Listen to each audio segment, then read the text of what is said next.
Hi everybody, welcome back to Small Caliber Arms Review. I'm Richard, and today we're going to be taking a look at another one of Granddad's old guns, except this time it's Granddad's old target pistol.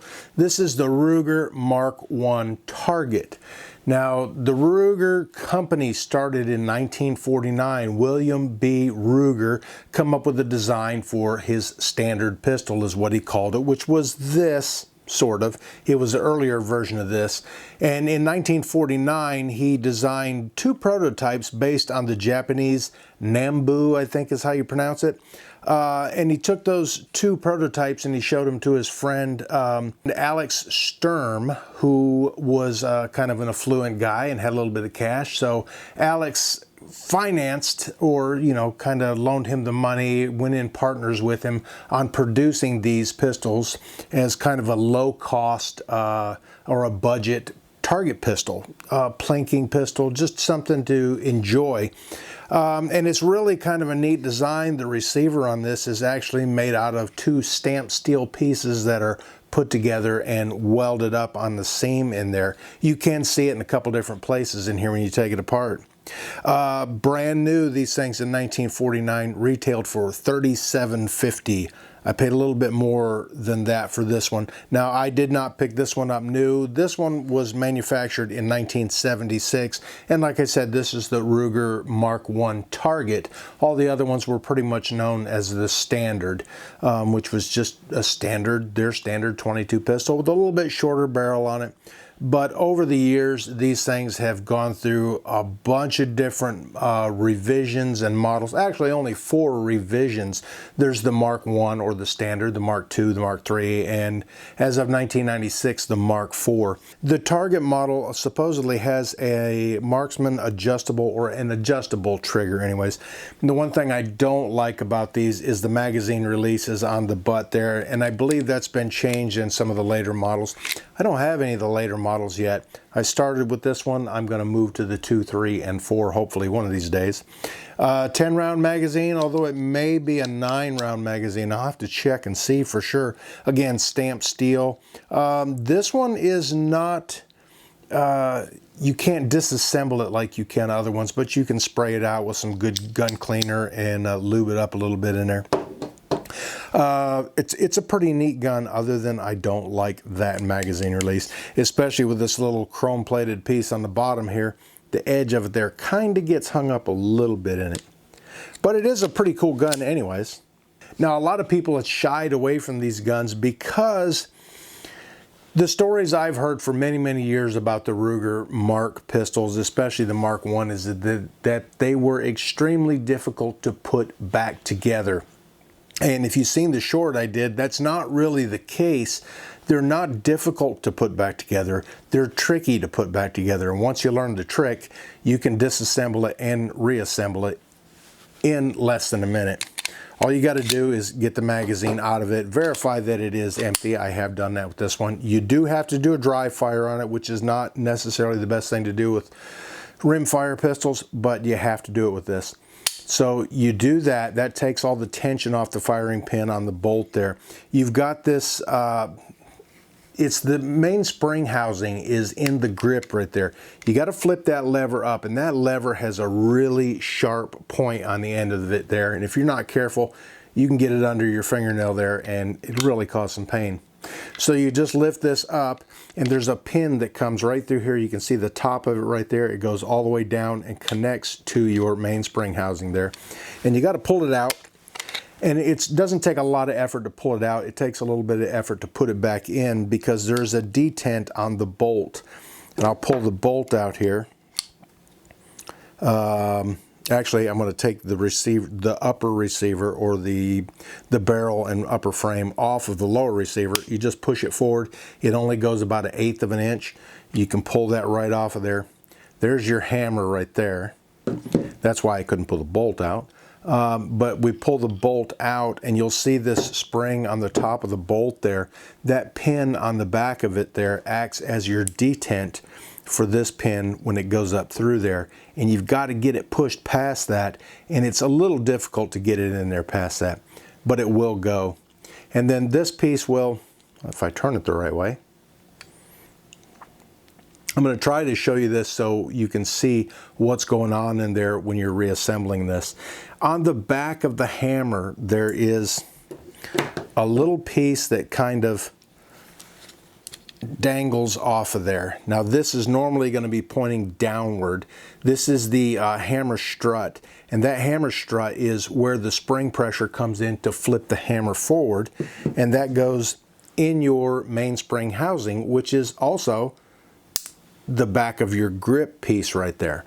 There's a little dimpled out piece right in here, and there's a little round spot in there that is where your spring is. Your spring is inside here, and that spring is what flips your hammer forward. So when you're putting this in, your hammer strut is going to be pointing downward, and you need to tip it back a little bit so that when you put this in there and close it, it rocks right down inside there. That's the only trick there is to it. I have heard that there were special tools that you could get to do this, but I've never seen one. I've only heard that rumor, and that may be all it is just a rumor. But this will go up inside here. This will close, and then that hammer strut piece, the best thing to do to make sure that goes in there is make sure this is very clean. You want that piece to swing freely in there so that when you put this in and your hammer is in the right position, that piece hangs at the right angle so that this will, if I can get it lined up, rock right down inside there. And there, I did not get it at the right angle. But that's the trick to it. Once you get that trick mastered, like I said, you can do this. I done disassembly and reassembly in less than a minute, and it's not that difficult to do. I don't know that this will work right, no. But the hammer actually has some spring tension on it right now, so it is in there properly. And that's why I said in the short, if you've got a little bit of springiness when you put this in, then you've probably got it right, and I just threw it off. So, but you'll get a little bit of springiness right there. Okay, we are out here on the range with the Ruger Mark 1 target. Now I did get a holster with this when I bought it. Unfortunately, it is a Smith & Wesson holster. I did go ahead and load the magazine up, and yes, it is a 9-round magazine. I tried to pull it down far enough to get that 10th one in there, and it just didn't happen. Now this is on some of the older ones. They did change them to 10-round magazines. So let's see what we can get. I got one of the little 4-inch 50-yard targets up there, and I've got it at 7 yards. So that's from the edge of the saloon. So back here, this gives it another 3 yards, 10 yards, and we're going to do a little bit of just accuracy off the Caldwell Matrix here and see what we get up there. All right, now I am using everybody's favorites, 22 Thunderbolts. This is an older box I've had. I like Thunderbolts. And just in case somebody says anything, I did bring out some Norma TAC 22 high performance target ammo. But the first few shots I'm going to take are going to be just with the Remington Thunderbolts off of the Caldwell Matrix. And let's see what we can get here.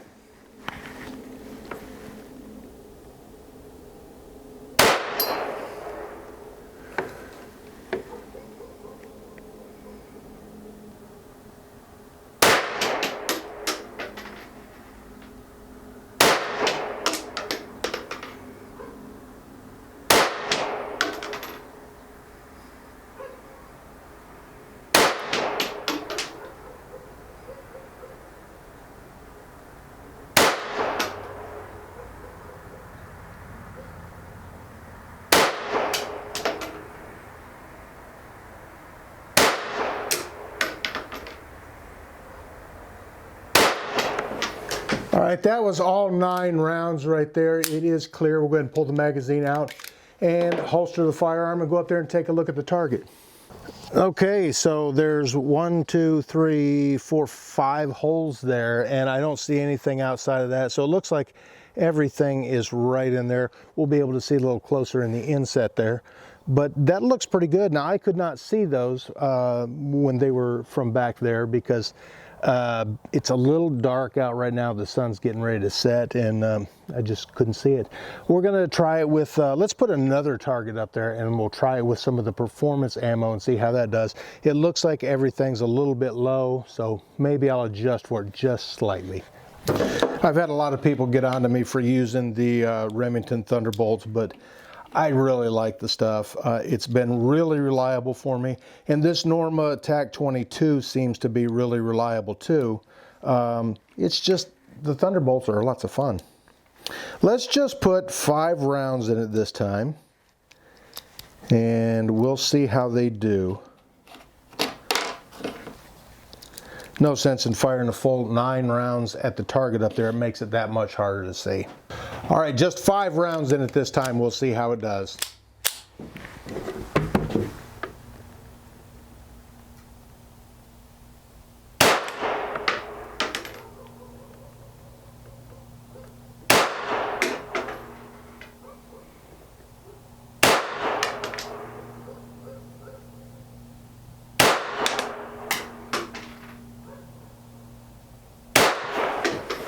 All right, there's my 5 rounds. I did aim slightly higher, but again, when you're looking at a target that small from that far away, it's not the easiest thing to see.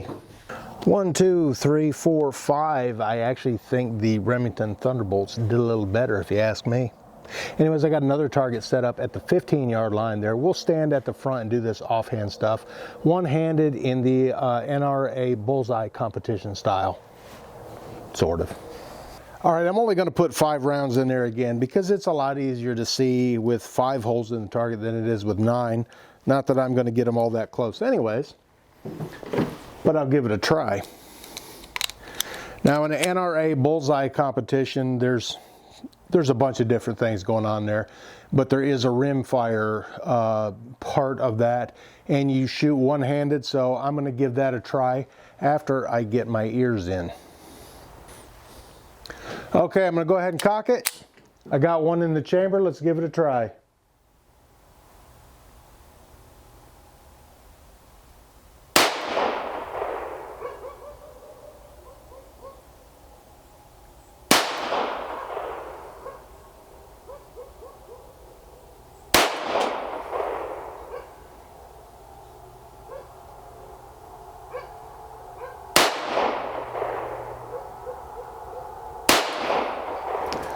All right, that was my 5 rounds there. We'll go ahead and holster it. I don't even know if I hit the target, but we'll go take a peek. Not the greatest. I got 1, 2, 3, 4, and 5. You probably could not see that lowest one in the little inset piece there because I was zoomed in too close, but not the greatest. And I'm sure that is not the firearm. I'm sure that's me because I could see quite a bit of wobble there.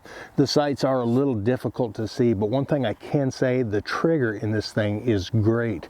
For a factory trigger and something that was built that long ago, like I said, this particular one was built in 1976, it really is a nice trigger. Now, it does say when I was researching this that it's an adjustable trigger, but I have not seen where to adjust it yet, but I did get the original paperwork for it, so maybe I'll look it up, but I don't think it needs to be adjusted from where it's at. It shoots nice.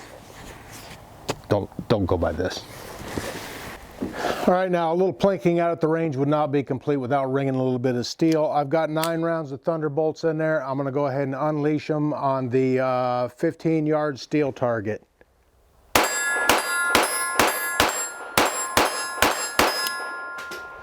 Nine rounds, easy to control, nice hefty gun, got a lot of weight to it. You'd have even more weight with the bull barrel on it, but I don't think you really need much more than that.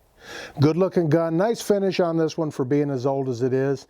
I do have the original box paperwork and everything with it. The box is, yeah, there's been much better boxes in the history of firearms, but pretty cool gun anyways.